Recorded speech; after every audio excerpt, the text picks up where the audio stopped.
Hoy la iglesia celebra una memoria bien interesante de San Juan Crisóstomo. Crisóstomo es un apelativo que le pusieron, que significa pico de oro, porque era muy elocuente, era un excelente predicador. Tan bueno que el emperador en Constantinopla, cuando construyeron la catedral, dijo: quiero que traigan al mejor predicador para que sea el obispo. Y logró que se trajeran a Juan. Y bien, Juan empezó todo bien, a predicar, toda la cosa, pero vio una realidad que era la injusticia, que bien se cuidaba, se ponía hermosa la catedral, la iglesia, pero se descuidaba a los pobres. Y los ricos, sobre todo los reyes, el emperador y la nobleza, estaban muy bien económicamente, y los pobres pasando muchas necesidades. Entonces él empezó a predicar denunciando esta situación. Obviamente a los poderes políticos nunca les gusta que lo denuncien, entonces lo mandaron al destierro. Suena conocido eso, ¿verdad? Lo mandan al destierro. Después alguien intercedió por él: por favor, es un buen obispo, deje que regrese. Pues a los años. Y entonces el emperador dijo: está bien, que regrese, que venga. Y bueno, y otra vez él empieza a predicar en contra de las injusticias. Y otra vez lo mandan al destierro. Y sucede otra vez que más adelante, porque se supone que era una sociedad cristiana, o sea, todos, el obispo, o sea, el emperador, la nobleza, todos eran católicos, cristianos. Entonces, otra vez interceden ante el emperador y lo vuelve a llamar y regresa otra vez a su sede, pero otra vez hay conflictos por tercera vez. Cuando ya lo mandan al destierro por tercera vez, ya estaba muy anciano, ya estaba bastante mayor, y él no viajó mucho y murió estando fuera en el destierro. Esto es lo que sucede, ¿verdad? Muchas veces la persecución contra la iglesia ¿qué nos muestra la persecución contra la iglesia? Que esta es la verdadera iglesia. Eso nos muestra. Las iglesias, cuando no son perseguidas, hay que poner una interrogante: ¿de verdad son fieles a Cristo? ¿De verdad? Si no es perseguida, hay que poner un interrogante. Ayer estaba hablando de la gracia que teníamos nosotros aquí en Nicaragua y en toda América, Hispanoamérica, de que nos llegaron los españoles a evangelizar. Y no solo nos evangelizaron, nos trajeron la cultura, ¿verdad? Que destruyeron la cultura indígena, no es cierto. No es cierto, porque ellos tenían una costumbre y era un mandato. Primero, no se podía esclavizar a los indígenas. Segundo, todos los misioneros, los sacerdotes y los funcionarios civiles también tenían que aprender las lenguas indígenas. Todos tenían que aprender las lenguas indígenas. ¿Para qué los indígenas fueran evangelizados, se les hablara y se les transmitiera lo que era propio de la cultura española, pero en las lenguas propias de cada tribu, de cada lugar. Esto es interesante. No sé si ustedes se han fijado, por ejemplo, en Filipinas también estuvieron los españoles, pero en Filipinas no se habla español. ¿Se han fijado? Se habla tagalo y otras lenguas de allá. Aparte que está el inglés que impusieron ya después los norteamericanos cuando llegaron y se apoderaron por mucho tiempo de esa nación. Entonces, ¿cuál fue la diferencia? La diferencia es que cuando llegan los independentistas, en América impusieron la lengua española como obligatoria en todas las escuelas. Fueron los independentistas, no el Imperio Español, el que impuso el castellano como lengua, ¿verdad?, en nuestras naciones. Había una serie de protecciones. Algo interesante, hoy les quiero hablar, hablando de esto de la historia de la Iglesia en América Latina, algo interesante que dicen los historiadores es que la conquista fue gracias a los indígenas. O sea, fueron los indígenas que facilitaron la conquista. Y que la independencia fue gracias a los españoles. Los españoles criollos que querían tomar el poder en América, fueron ellos los que propiciaron la independencia. ¿Y qué pasa en la independencia? Por ejemplo, ¿quién era Simón Bolívar? Simón Bolívar era un tipo que odiaba a España porque él mismo era de la nobleza, no de la gran nobleza, una pequeña nobleza que tenía derecho a unos títulos, pero nunca le dieron el título que él creía tener derecho, y por eso lo odiaba a España. Y su pretensión, supuestamente para independizar América, era que él quería ser el emperador de América. Esas eran sus pretensiones. Es el famoso sueño de Bolívar. ¿Se acuerdan? Que nos han hablado de ciertos líderes comunistas, han hablado del gran sueño de Bolívar. ¿Cuál era el gran sueño de Bolívar? Pues ser el emperador de América. No era poner una democracia, obviamente. Él quería ser el emperador. Y ¿saben quiénes se opusieron a los planes de Bolívar? Aparte que él mató sin misericordia a unos pobres españoles peninsulares que estaban enfermos y heridos, mató centenares de estos.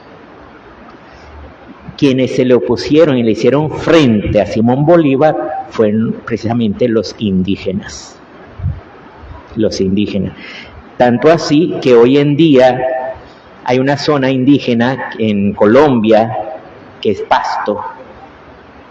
Entonces, desde la época de la independencia, en Colombia, los pastuzos son los que todo el mundo se burla de ellos, de los pastuzos.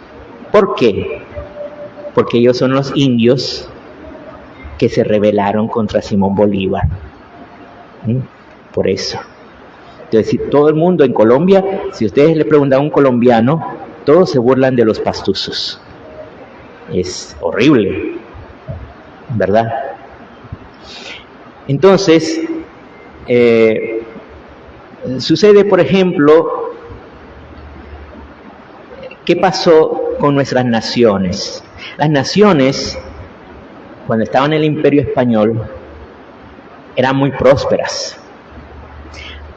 Esas famosas colonias británicas en Estados Unidos vivían en la miseria comparado con las poblaciones españolas en América, que eran prósperas, que eran tenían universidades, escuelas, hospitales. Esas colonias británicas en Estados Unidos estaban en pañales. Y obviamente en Estados Unidos nunca fueron a evangelizar a los indios. No, los indios eran enemigos. Nunca lo fueron a evangelizar. Porque ellos no eran católicos, ellos eran protestantes. ¿Y qué pasa cuando viene la independencia? Simón Bolívar asumió una tremenda deuda. Él hizo un préstamo, él se alió con el Imperio Británico y los bancos de Gran Bretaña le hicieron unos préstamos onerosos, terribles, esos préstamos. Si al público en general le cobraban tal vez un 5% de interés por un préstamo, a él le cobraban 10%. ¿Y para qué quería ese préstamo? Para comprar armas y pagar un ejército de mercenarios. O sea que muchos de los que combatieron con Simón Bolívar eran mercenarios, que él los trajo de muchos lugares, de Jamaica y cosas así, ¿verdad? Entonces, cuando logra la independencia, Simón Bolívar y todos los independentistas quedan con unas grandes deudas. Y los bancos de Gran Bretaña no perdonaron, pero ni un centavo. Les cobraron hasta el último centavo. Eso hizo que las naciones de América Latina se empobrecieran. Eran muy ricas y prósperas bajo el Imperio Español y se empobrecieron con los independentistas. Aparte que entra la corrupción, ¿verdad?, en América Latina a partir de la independencia. Por ejemplo, hay unos pequeños detalles que tal vez no conocemos. Perú no quería la independencia. Ellos nunca se rebelaron contra España, porque los incas habían hecho una buena simbiosis con los españoles. Ellos estaban muy contentos con los españoles. Nunca quisieron la independencia. Entonces vino un ejército, no sé si de Chile o Argentina, obligó a Perú a la independencia. México, no sé si ustedes saben, México entra en unas grandes deudas con Francia. Entonces, para pagar sus deudas, vende casi la mitad del territorio lo que era el territorio mexicano, que comprende toda esa parte de California y Texas, lo que es el estado de Texas. Todo eso se lo vendieron a Estados Unidos por una suma irrisoria, porque era un gran terreno. En ese terreno, ¿saben quiénes vivían? Los apaches. Muchas veces las películas, si ustedes ven las películas de Hollywood, ponen a los indios como los malvados que vienen y atacan las diligencias o las comitivas esas que van a buscar vida en California y no sé cuántas. Pero ¿qué fue lo que pasó en realidad? Los españoles no solo evangelizaron, educaron a los apaches. Si ustedes ven imágenes reales de apaches antiguos, o sea, imágenes antiguas, obviamente no fotografías, pero sí imágenes antiguas,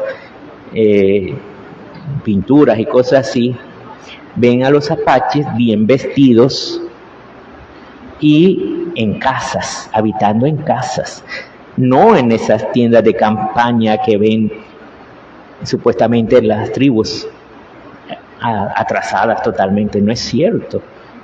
Los españoles los habían evangelizado y los habían educado y vivían en casas. Cuando llegan los que eran las colonias y quieren colonizar esa parte de California, invaden los territorios indígenas y los indígenas se defienden.